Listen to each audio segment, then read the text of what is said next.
Hello and welcome back to the podcast. I am always excited to have a guest, but today I have a good friend of mine, Christopher Russo, is joining us. Hello and welcome to the podcast, Christopher. Hello, thank you for inviting me.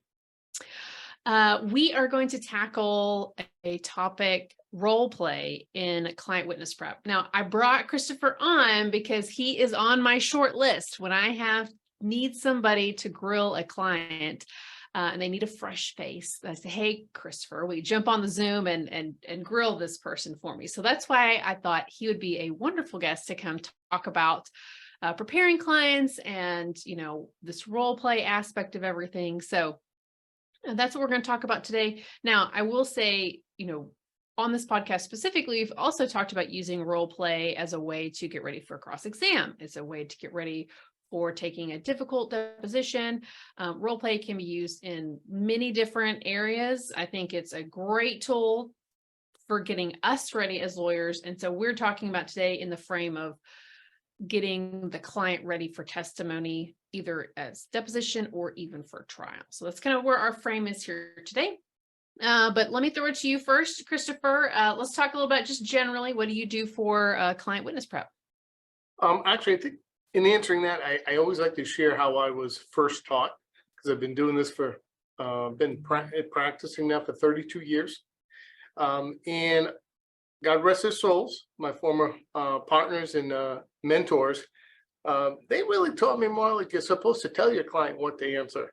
And as the Jewish phrase used to be, come up with the mitzvah, you have to come up with their story for them. And I'm like, oh, okay. That didn't really work, and so I have really embraced this concept through you were my teacher, the three-step process and meeting with them over several occasions and not jamming it in all one session. Because just like anything else we learn, if you just drink from the fire hose in an hour and expect them to show up the next day, or God forbid, the lawyers who prepare them the morning of, and you expect them to digest everything and show up in an hour and perform, I mean, that's amazingly stupid, I would say. So yeah, definitely over several sessions. I even have sent them some questions by email. A lot of clients like to do email, like to start the thought process going, and let's show up with your answers and go over it. And one of my favorites is really trying to find the guilts and their truths, because getting in, I realize I'm short-circuiting this, but that whole process of getting to their truths, it's so much more powerful when you pull it out of them and they hear it as their own words, as opposed to you just feeding it to them. It really ingrains it so much better. Absolutely. And so thinking about kind of, old way, right? And, Yes. This way that we're talking about, sometimes people want to call, these truths the case themes. Yeah. Would you agree with that or disagree? I think depending on what the truth is, it very well can be a case theme, but I don't go by the one shoe fits all. No, not every single truth is going to be a case theme. Some of them can be powerful, and I do like to use them. I don't ever like to say that to the client. I don't know why. I don't want, because I kind of feel like some of the lawyer trial process we can keep to ourselves, the better. Can I tell one story that is not from me? And I'll even tell you who it was if you want to know in the end, because it's been a powerful idea of a lawyer not sharing something with a client. It's a very famous lawyer in Rhode Island who was trying this very large, I believe it was a medical malpractice case. And the concept is this: it was a young boy who was left paralyzed. Picture an 18-year-old boy paralyzed from the waist down. And just thinking in your mind's eye, how many lawyers would have the foresight to not share some of the stuff I'm about to tell you and how it all played out? So fast forward trial, the plaintiff was not in the courtroom at all times. Plaintiff expert on the stand. Mr. Expert, what's the plaintiff's condition? He's paralyzed. And what's his future? His future is paralyzed. There is no hope. There's no changing, no nothing. Okay. Next witness was the plaintiff. Puts the plaintiff on the stand. And I still get goosebumps when I tell this. Plaintiff on the stand, he asked him at one point, hey, Johnny, what do you see your future? Oh, I'm going to walk again. I'm going to run. And as the story was told, there wasn't a dry eye in the jury because he had the foresight to leave that child's hope intact. And I've often thought of that story thinking many lawyers that I've met in the past would have said to the client, no, you can't say that. You're going to contradict our expert, and would have totally presented a completely different witness, probably more a depressed witness with some, like, oh my God, you can imagine the boy, right? He would have been depressed. He would have come across that way. He would have came across like Eeyore.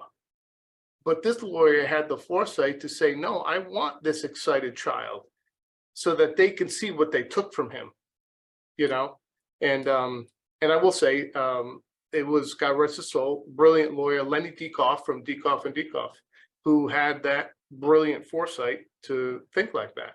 And I think of that story a lot of times when I think of my trial prep with my client and what they might be saying, and in line with what you said, why, hey, maybe I would like to, maybe I might not call it a theme, but I think of that story when you asked me that question, and I might not share with them that I want to do this because I don't want them knowing, what the prize at the end, so to speak, is, and sometimes, let's face it, when people anticipate something, I think it affects how they'll say it the next time. Make sense? Yeah, no, it Okay. totally makes sense. And I think, Yeah. from a perspective of what is more powerful, truth is always going to be more powerful. And Yeah. themes, that's just strategy, and that's just, Yeah. When you hear it and I hear it, like that's just fluff, that's strategy. I mean, the truth is what they need, right? And Yes, that's what's right. gonna, and the truth for them may be 100, maybe exactly what they need to be talking about. And the case theme could be completely different. My example would be, Christopher and I are, edge reptile, followers and the teachings that, the theme is always going to be putting the defendant's conduct and putting the defendant first in things. So that also kind of thinking about trial strategy, but also I always feel like strategy is, that is well above and beyond the world that our clients have any idea about. And they're just trying to get through this deposition at this time. And so, I've talked about in this podcast before, preparation is just this very serious time for this one thing, focusing as much as you can as the lawyer and helping the client do the same. And if we bring in other things, oh, well, this is the theme. And oh, this is now the client may need information to help them understand, well, who will testify on this and who, that way they don't feel like that they have to do that. But most of the time, like, hey, when we're prepping, we're nose down at the grindstone. We're doing our prep work just with you. We're not talking about, focus groups and unless of course we're talking about, hey, here's how focus group perceive you, but we have gone. So let me ask you, since I'm the one interviewing you here. Yes. What do you find are common stumbling blocks for clients in depositions? And think also about, with the dynamic now, post-COVID, most of client depositions are still Zoom wise. I mean, they are here for us here in Texas, and I assume that's probably the same for you. So keeping that in mind, what are some common stumbling blocks you're seeing? Sure. Some of the common stumbling blocks I find is, like, I'll give you one example that I had where this was, it was still pre-COVID, but they get too stuck on a particular way a question must be asked. And the example I give, which I was stunned when this happened, it was a trip and fall case. And I'm sure we've all had trip and fall cases where they're going to ask you to put on this drawing where you fell or on a picture or something. And so I prepped with her and I pulled out some of the pictures that I had. And I said, you're going to have to do it. Let's practice it. And she did. So fast forward the deposition, and there was a picture that I used that had to be sent to the city to put to my notice of the claim. And the attorney pulled that out, and it was, I'll admit, it wasn't a great copy, but it was a black and white copy.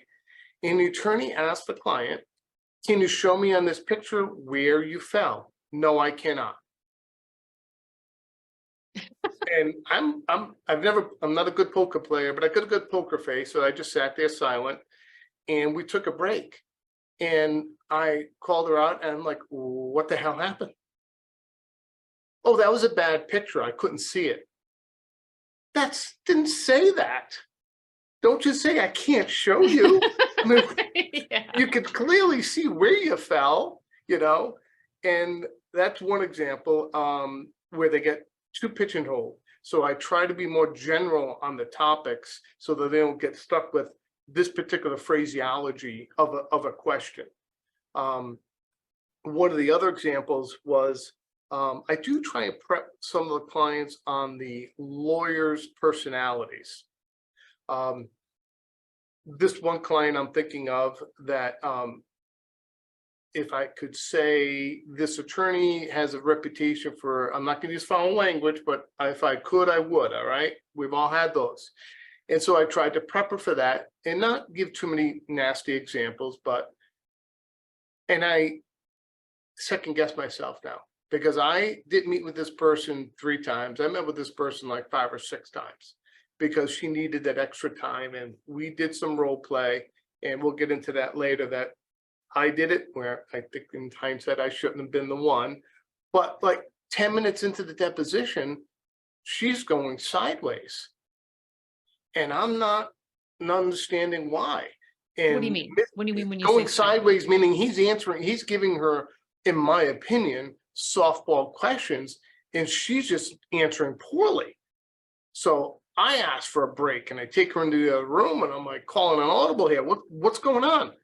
He's being an a-hole. I'm like, he is one, but he's not today. He's really being kind of nice to you today, because you're being nasty to him for no reason. So I think you're going to be careful with that too going forward. Maybe not so much get into the personalities and just stick to the plan, if that makes sense.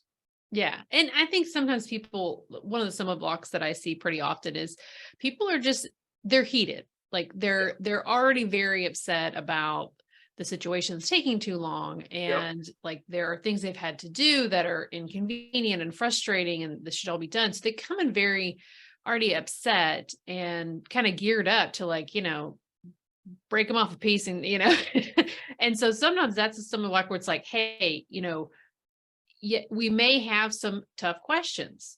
Yeah. You may get questions that have certain tone, or, this person is known for this style of question. But at the end of the day, what's going on here? Like, how do we figure out and move through some of this anger? Because if you go in there, like you said, and you just start ripping it up right from the start, it's like, either right. The lawyer, the person on their side is going to be like, well, I'm going to give it right back to you. Or they're saying, this is great for me. I'm just going to let right. So let me throw one out to you in your podcast listeners, see if you guys have an answer for me. And I'm also going to give you some good Italian legalese. So what do you do for a client like this? And the Italian slang is, the term of art we use is chiacchierone. What a chiacchierone is somebody who can't shut up. Another phrase we use, diarrhea of the mouth, right? That's chiacchierone. So what do you do for the client that happened recently where prep them, look, just answer the question, right? Well, he had it in his head. They need to know something. And come hell or high water, I'm thinking the question wasn't being asked, all of a sudden the attorney asked a question about A. He just stuck in a square peg in a round hole Z. It was that thing that in his mind they had to hear. And afterwards we broke. I'm like, what are you doing? They needed to hear that. No, you needed to say it. They didn't need to hear it. What do you do with a client like that? I don't know. I mean, sometimes I always, kind of gauge personalities, and I always ask them, even if I have a really gregarious person or if I have a very quiet person, I always say, hey, this is that time, right? This is that one place where they're going to ask you questions and you can explain. And so, what is it you want them to know? Hmm. And on the flip side, we always ask it, what is it that you do not want them to know? Yeah. So we always, whether it goes both ways. And the other thing is I always say, like, hey, listen, like if there's something that's super important to you and you really want to talk about it, and they don't ask you, I'll ask you. Okay. So Okay. just, hang out with me. I have a chance to ask questions, and, I know it's important to you. Will you trust me that I will ask you that question, so that, that way they feel like, oh, okay, here's the Yeah. safety net, and that way now I get to style the question. I and I assume in your answer that whatever was important to them, you also agree is appropriate to be spoken of. That's right. Yes. Yeah. Yeah. Yeah. Yeah. Because I mean, half the battle is like most of the time there'll be something that we need to talk to them about, right? Like, let's say there's a nasty email that came in, or let's say there's, some other thing that's in a medical record that we need to talk to them about. Yeah. And that's the same, like, we look at it, hey, what happened? Just tell me about it. You just want to stay curious just so you get, because sometimes what happens is we say, hey, look at this, and just say, hey, it's okay. But we don't dive into, well, tell me a little bit about it. Like, give me some background, like, help me just a little bit, and staying a little curious with a broad open question. You may find a whole other side reason, or you may find Yeah. either way, taking that just little side road, to Yeah. figure out where that foundation is can sometimes really help. And see the way you just came across in asking those questions is, I think, a good, and I think, hope all your listeners will watch this, watched your demeanor. That's why I think it's important. One of your other points that you want to get to is who does the hard cross, because you just gave a demeanor that was very opening, trusting. I'm going to tell you all my little secrets. Can I then trust you if you're also crossing me? Now I know you all. Did you just double cross me? Did you Mhm. want to get all that stuff just so you can beat me up? So Yeah. that's why I do think it's kind of hard to play the Dr. Jekyll and Mrs. Hyde there. Yeah, and that's exactly right. And that's, kind of talking about like role play. One of the biggest, I think, differences in the way that, I was definitely taught how to role play. It's definitely part of the mantra. If you take the Kenan Trial Institute witness prep classes, you do not role play. You don't hard cross role play your client, because the way we, set things up, and you're a listener, and you're really diving into, and you're getting a lot more information in these prep sessions, and then turning around, and like you said, you're going to erode that trust, because you're inevitably going to use the stuff you just learned to Right. ask those questions. And so, Right. using somebody else in your office, or, I mean, that's one of the nicest things about Zoom is, I mean, Yeah. that's how I do it 100% now. As I say, okay, we're going to do a lot of work, and then we're going to practice. That way Right. you can see it all come together, and we're going to use a complete stranger, because Yeah. again, that helps, because Yeah. they've never met very rarely, but occasionally someone will have met the defense lawyer with, at a hearing or maybe something else. Most of the time you don't, it's the Yeah. first time. So it's a stranger. And it's like, okay, well, here we go. You're going to meet Right. this person and answer these questions. Right. And I dare say the one that we did, there was also the added bonus. I feel like I've seen some attorneys from the South. The Southerner approach is a little softer intro approach, whereas I hate to admit, us attorneys, I'm from Rhode Island, the Northeast is much a little harder edged, right to the point. There's no fluff intro into the question. So you got to see a little, probably very different approach than he did in reality. Yeah, well, and that was one of the things too, is, whenever I ask someone to come in and role play, I'm like, hey, here are the weaknesses, and here's the style that you need to kind of put them through, because that's what's going to kind of mirror.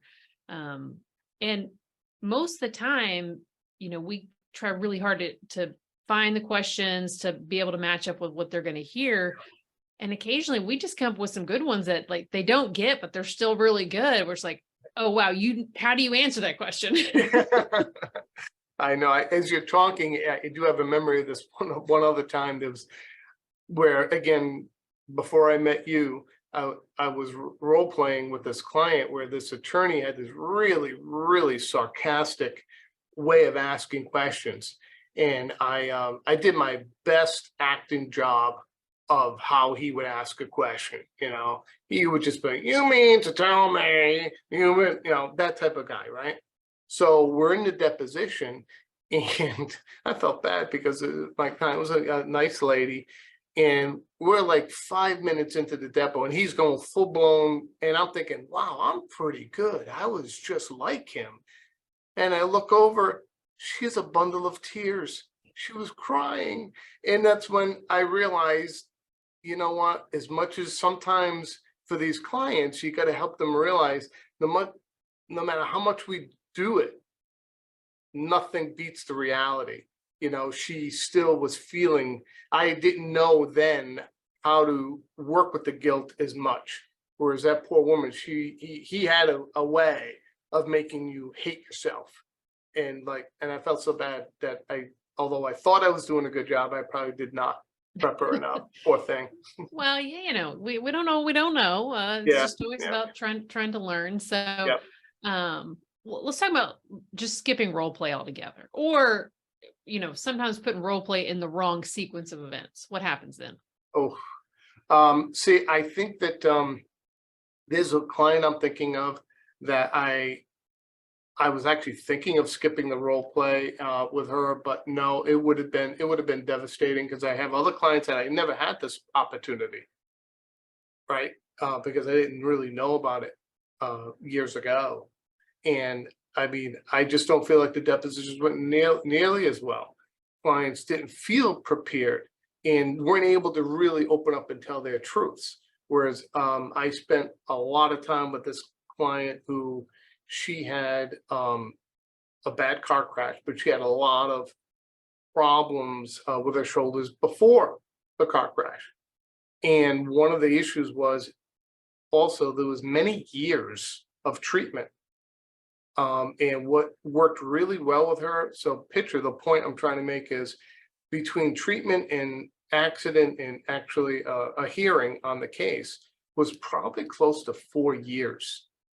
So what worked really, really well with her was kind of taking those couch times to get her to go backwards in time. And she didn't really grasp initially why, but it worked well because when she started to do it, she started to cry. And I'm like, "Why are you crying?" And she said, "Because, you bastard." She goes, "You're making me think about things that I buried." And I said, "I don't want you to bury them." I said, "I want you to, unfortunately, you may hate me, but I want those emotions because that's what you're trying to relay to them. If you cover it all up, but that's not something you could just do in an hour session, you Yeah. know." And so I just think that taking the time and obviously having clients who are willing to spend the time with you. I mean, I don't know if you've come across that, but I have clients like, "I don't want to come in."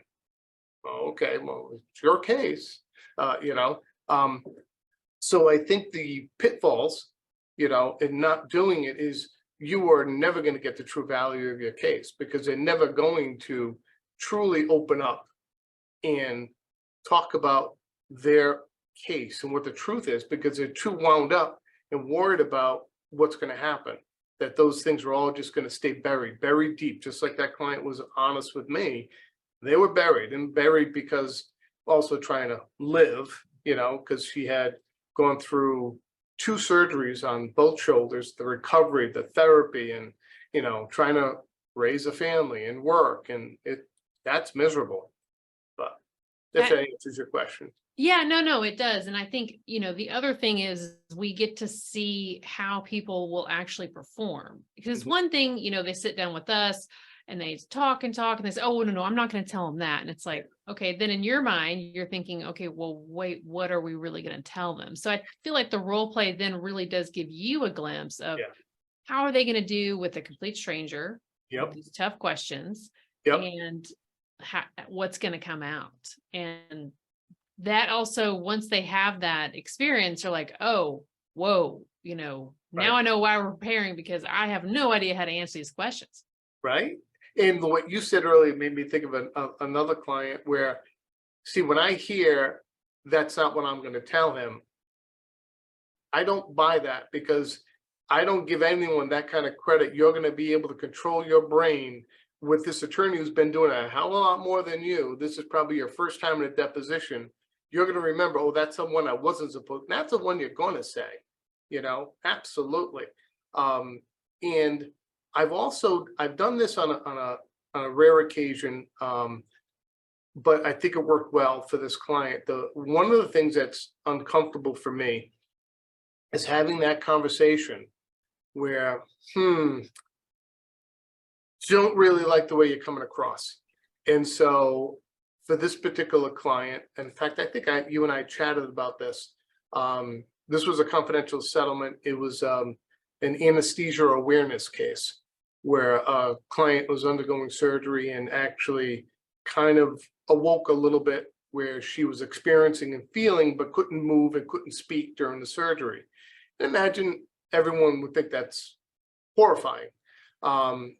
So I actually did a short direct with her, and I recorded it. And I played that for a focus group. And then I let her watch some of their comments, where they were like, definitely thought it was over the top. They thought that they got it. They were appreciative of the horror of it. But when I then played her video, they just thought it was way, way over the top. And that was immensely helpful for me to then bring her down from the stratospheres for a proper, meaningful, and ultimately settling mediation. So I think that process of it is also very useful and important.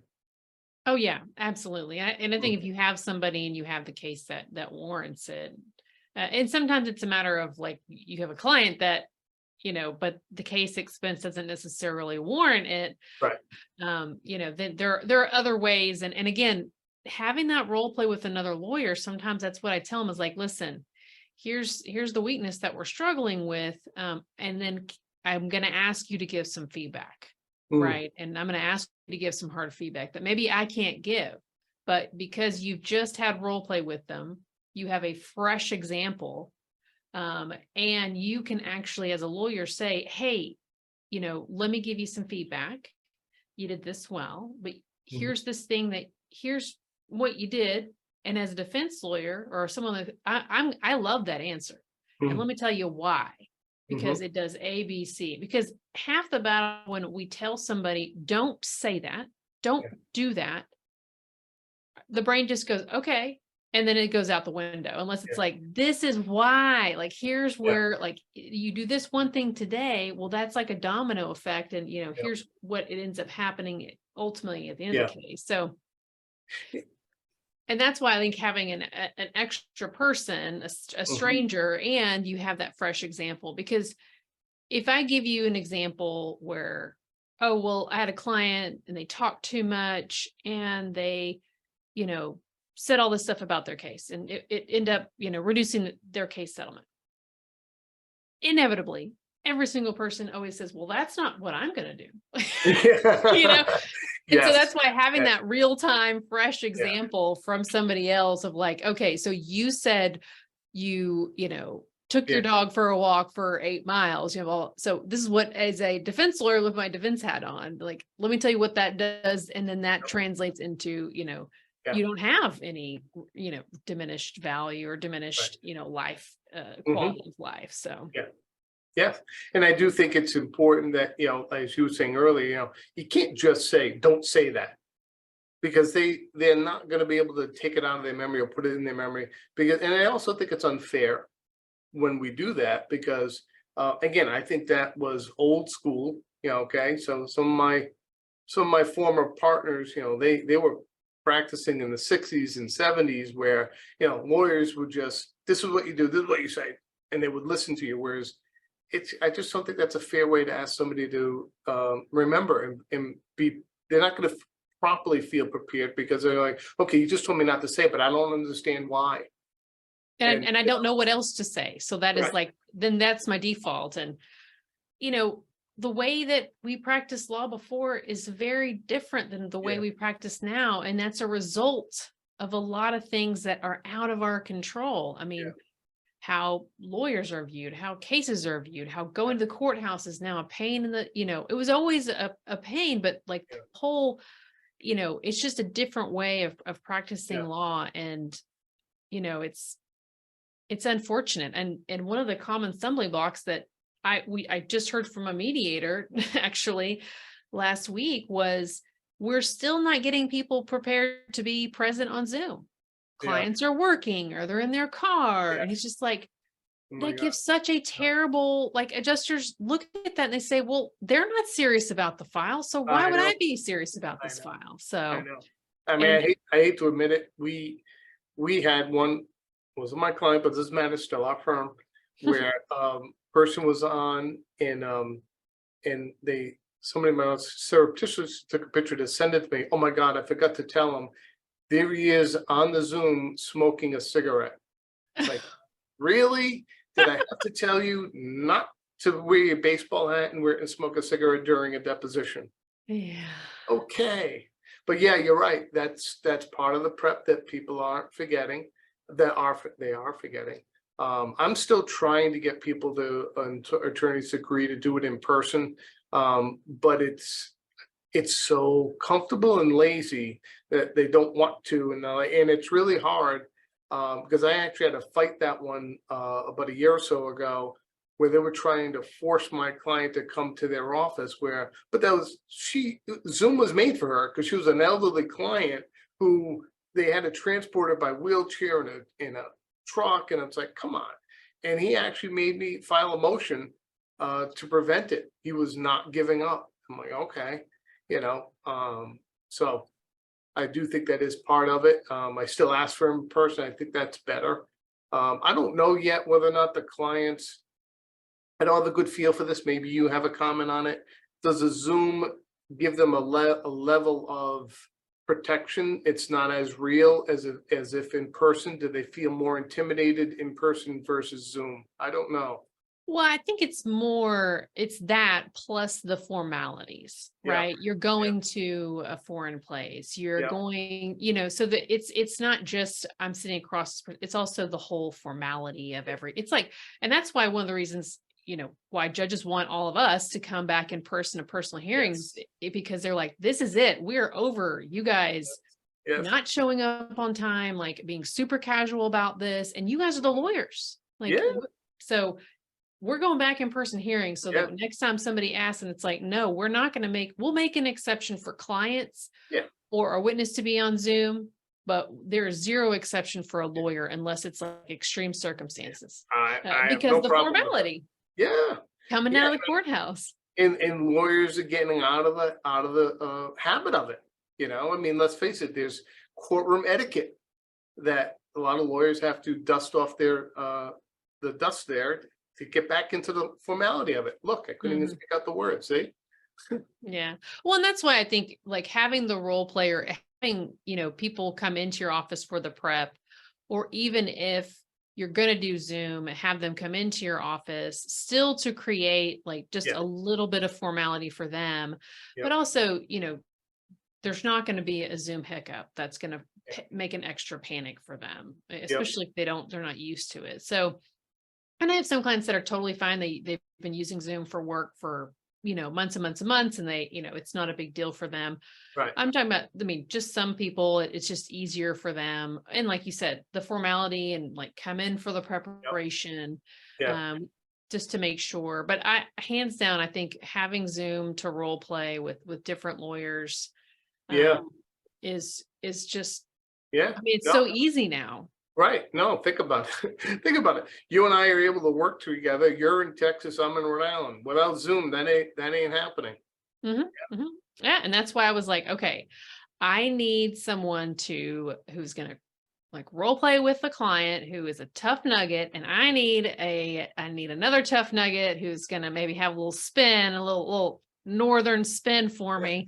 So then I called Christopher. I was like, okay, it's a different kind of case. It's a business situation, but Yep. I still need somebody who's going to come in and be a fresh face for him, because again, him role playing with me he was going to face a male attorney. So there was role playing with So me. let me ask you, I'm curious about that case. Obviously, I enjoyed helping you. Would you say the actual deposition was easier or about the same level or harder? Well, something happened that was kind of, I would say unusual, is a different person than it was anticipated took the deposition, which ended Okay. up being a female. Oh, So there was a little bit of different, like, oh, because that then created a very different tone. dynamic. Yeah, Yeah. Overall, I think it went really well. good. Like, I just think sometimes there's things that are hard to prepare for when it's going to be, it's a 6-hour depo, and for Yeah, personal injury, that's really unusual, yeah, to have one of those. So to prepare somebody physically and mentally, for basically a 6-hour, yeah, uh, you know, interrogation is hard. And that yes, he had done a lot of prep, just sitting in the chair, just going through all the stuff. yep, So I think it went really well. And I think that having, I had done something a little different. You had done some role play with him. And one of the things that I'm doing now more, because we have Zoom depo so easy, I take old depositions from the lawyers and I take them and I cut them up so that we can practice with the actual questions with the actual voice of the lawyer. mhm, And we just basically play a video. yeah, They don't listen to anybody else. They have to answer it themselves, not listen yep. to the other I person. So, understand. so That's good. they had a lot of ways that we role played, but also it just kind of made like, okay, well, if we have the actual voice and we have really, really similar questions, like, let's give you the real version.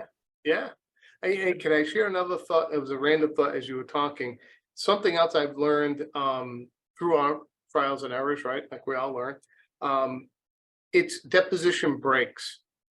So I used to always rely on the client.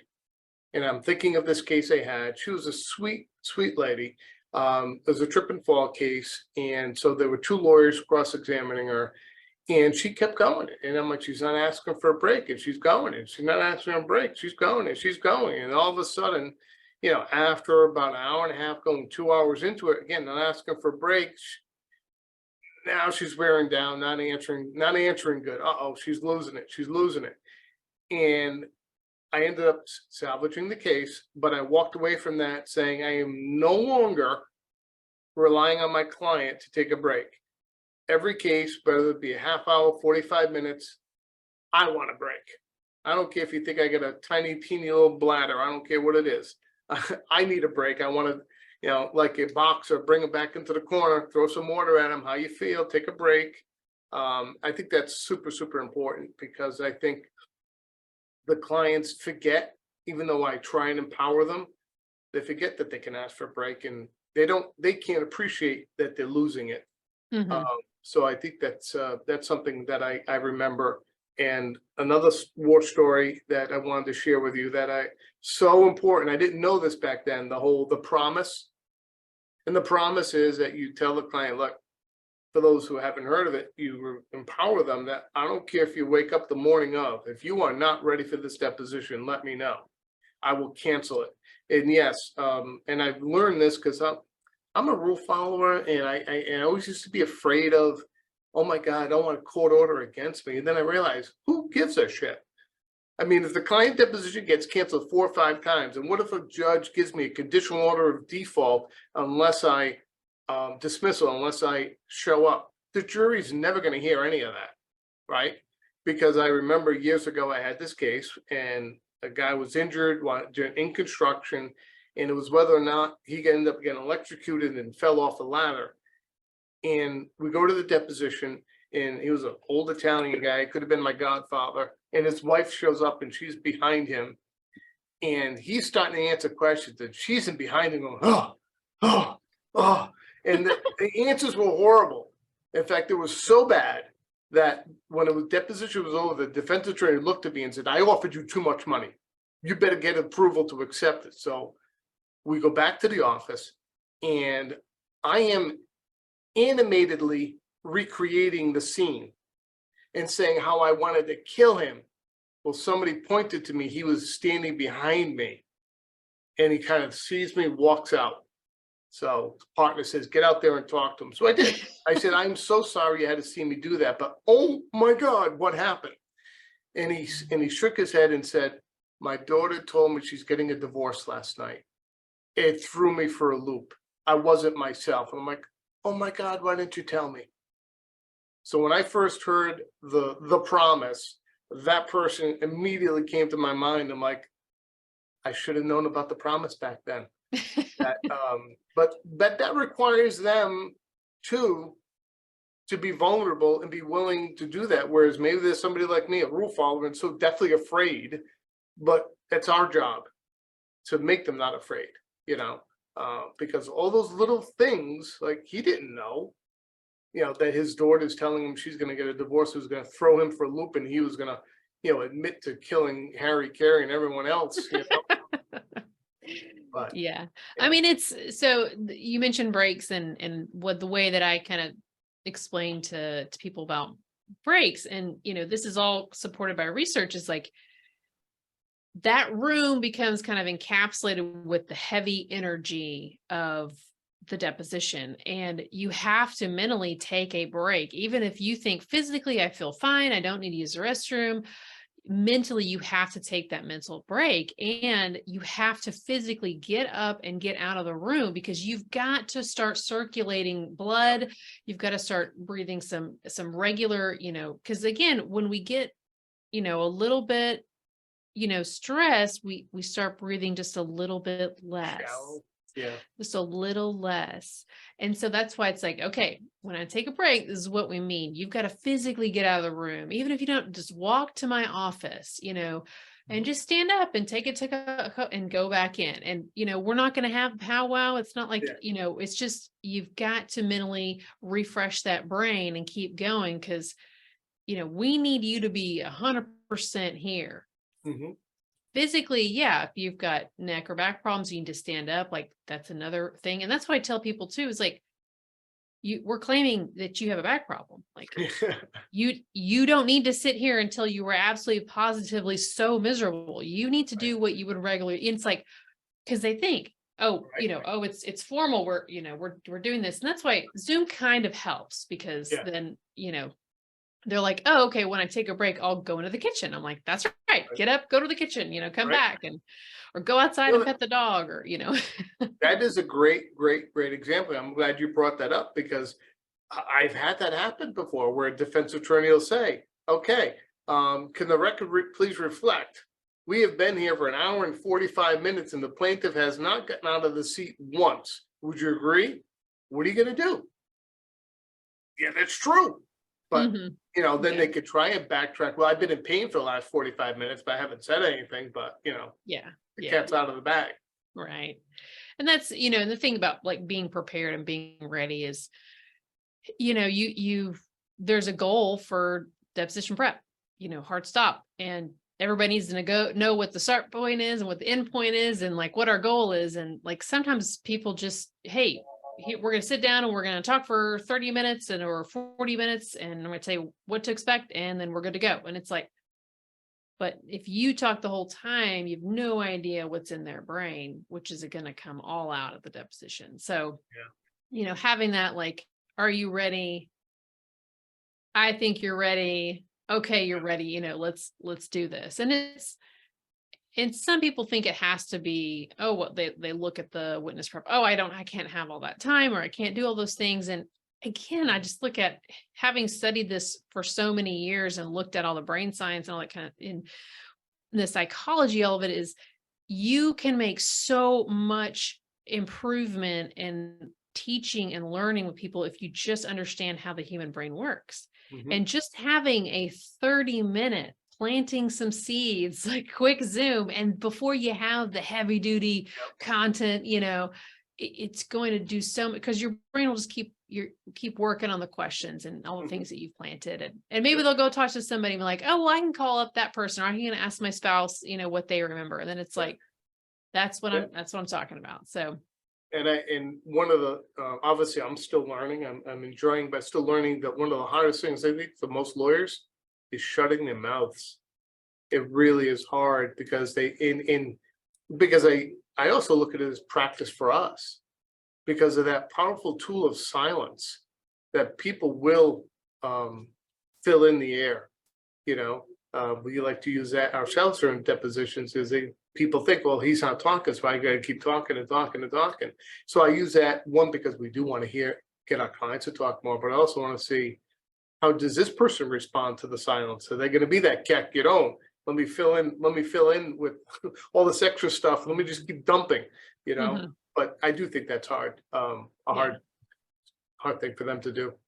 It is. And having that, tie it all back together, having that role play and having them experience somebody else do that to them, of just like ask that question, then look down and just give some silence to see, like, and sometimes people don't even know they do it. And again, that's that role play where it's like, I don't think you even realize, but like you got this thing you're doing, or you are talking even when there's silence, it's just like, so it's, they have to learn the rules of the game, but then practicing, like the level of understanding, just exponentially increases. There's, our learning curve goes up exponentially when we have the experience of something just beyond hearing about it. So awesome. Well, Christopher, you have been a wonderful guest. Is there anything else you want to share with the audience about witness prep or role play? Hey, anything else? Hire Elizabeth. That's what you need to do. Or just call me. Christopher and I, we roundtable cases all the time where it's like, hey, I've got this, maybe she's difficult, maybe she's not. Or I remember that sweet little old lady that you were like, I'm going to make a video. Will you watch it and like see where we're at? So I love all that stuff, because then it gives us a chance to roundtable and say, hey, think about asking it this way, or you know what, Christopher, she is fine. She's great for a 90-year-old lady. Right?